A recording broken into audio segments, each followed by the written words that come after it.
مولانا مودودی میرے لیے قابل احترام ہے، ان کے جو پازیٹیو کام ہے ان کی میں قدر کرتا ہوں. میں یہ نہیں کہہ رہا کہ جماعت اسلامی غلط ہے. مولانا مودودی رحمہ اللہ تعالیٰ کے دنیا سے جانے کے بعد آپ کو کتاب میں تبدیلی نہیں کرنی چاہیے تھی. تو سامعین و ناظرین، آج ہم بات کرنے والے ہیں دیوبندیت اور مودودیت کے تعلقات پر، جیسا کہ کل والی ویڈیو میں بتایا جا چکا ہے. تو چلیں بلا تاخیر چلتے ہیں اپنے موضوع کی طرف. باطل کا رد کریں گے ہم ہیں بریلی والے.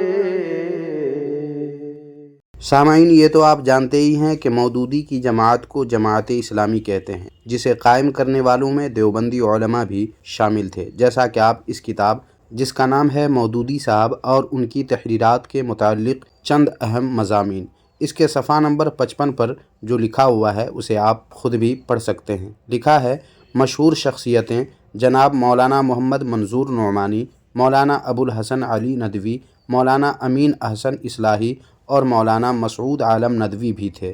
بڑے امیر خود منتخب ہو گئے اور 4 امراء یہ حضرات امیر ماتحت منتخب ہو گئے. جماعت اسلامی باقاعدہ وجود میں آ گئی. سامعین، اس سے معلوم ہوا کہ مودودی کی جماعت اسلامی کے قائم کرنے والوں میں علماء دیوبند بھی شامل تھے. اس لیے دیوبندیت کا آج بھی مودودیت سے رابطہ ختم نہیں ہوا، بلکہ آج بھی مودودیوں سے دیوبندی علماء و طلباء تعلقات قائم رکھے ہوئے ہیں. اس کے ثبوت کے لیے سب سے پہلے آپ اس ویڈیو کو ملاحظہ فرمائیں.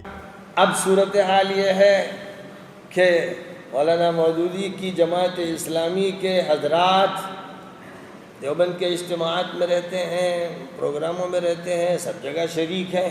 اگرچہ ایک شعبہ ہے مودودیت کے خلاف، لیکن ان سے پورے تعلقات ہیں. ان کو بلایا جاتا ہے، ان کے ساتھ شریک ہوا جاتا ہے، تمام سیمینار میں، تمام کانفرنسوں میں، تمام پروگراموں میں یہ تعامل.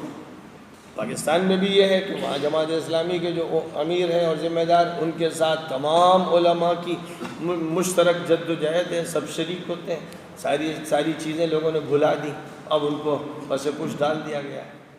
سن لیا سامعین آپ نے، دیوبندی ہو یا مودودی، دونوں ایک دوسرے کے پروگراموں میں شریک ہوتے ہیں، ایک دوسرے کو بلاتے ہیں. مگر دیوبندی علماء کی باتیں سنیں، ان کی تحریریں دیکھیں تو ایسی گیدڑ بھپکیاں یہ لوگ مارتے ہیں جیسے باطل فرقوں کا سب سے بڑا دشمن یہی دیوبندی علماء ہیں. لیکن حقیقت کیا ہے؟ آپ سن ہی چکے ہیں کہ دونوں ایک دوسرے کے ساتھ ہیں، ایک دوسرے کو بلاتے ہیں، جاتے آتے ہیں. اور صرف علماء ہی نہیں بلکہ دیوبندیوں کے مرکز دارالعلوم دیوبند میں طلباء کا مودودیت سے کیسا ربط اور کیسا تعلق ہے، آپ حضرات اب یہ بھی ملاحظہ فرما لیں.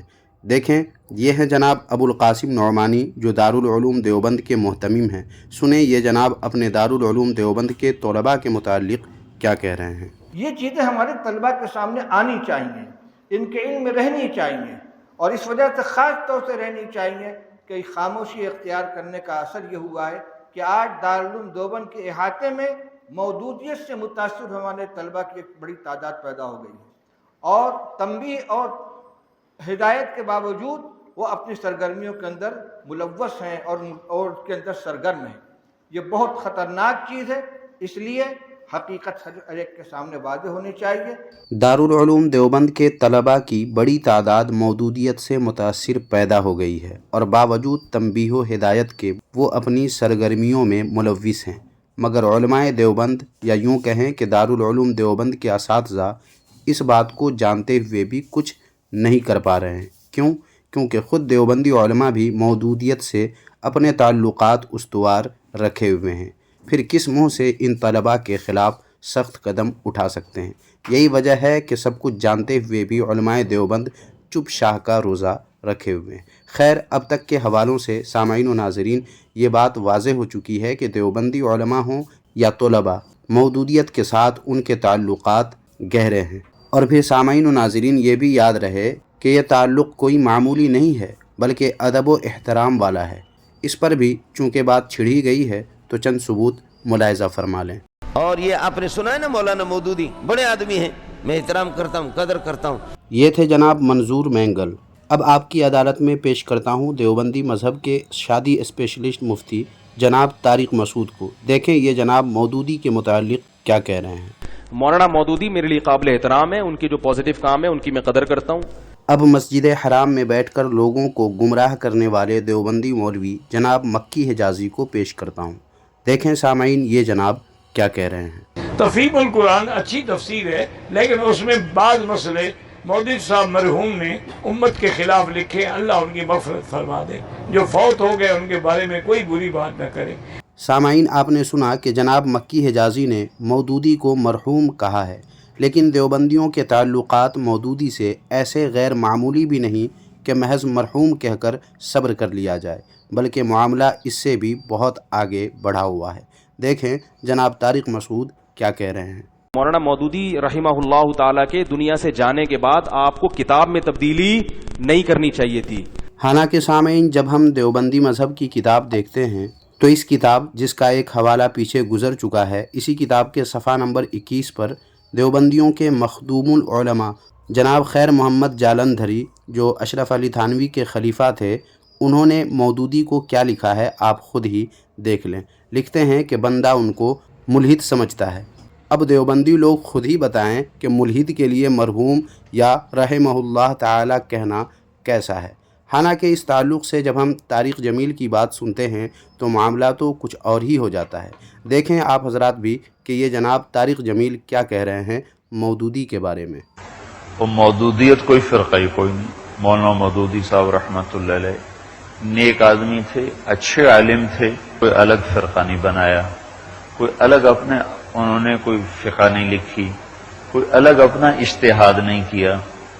وہ پکے حنفی مسلمان تھے اور حنفی عالم تھے، اور ان کی بڑی خدمات ہیں پڑھے لکھے طبقے کو دین سمجھانے کی، اور ان کی بڑی خدمات ہیں سوشلزم کے خلاف قلم اٹھانے کی.